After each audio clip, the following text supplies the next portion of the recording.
આજે હતો Gujarat versus RCB નો match. એમાં મેચ કોણ જીતે છે એ તો ખબર નથી. હું તમને એમ કહું છું કે જો તમે વિરાટ કોહલી કે આરસીબી ટીમને ખરેખર સપોર્ટ કરતા હોય તો લાલ દિલ કમેન્ટ કરો અને મારી આઈડીને ફોલો કરો. અને શુભમન ગિલ કે ગુજરાત ટાઇટન્સને ખરેખર સપોર્ટ કરતા હોય તો વાદળી દિલ કમેન્ટ કરો અને આ વિડીયોને લાઈક કરો. હું પણ આ વિડીયોમાં જોઉં કે કેના ફેન્સ ખરેખર જાજા છે, તો ફટાફટ અત્યારે જ કરી નાખો. અને ફાઇનલમાં કઈ ટીમ પોગશે તે કમેન્ટ કરવાનું ન ભૂલતા યાર.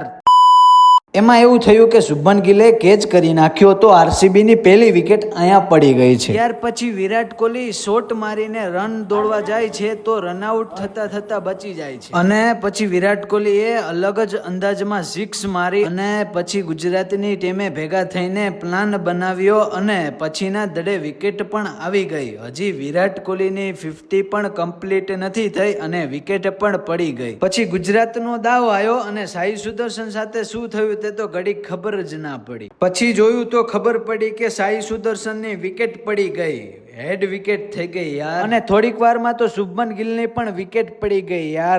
અહીંયાથી જ ગુજરાત ટાઇટન્સ હારી ગયું યાર.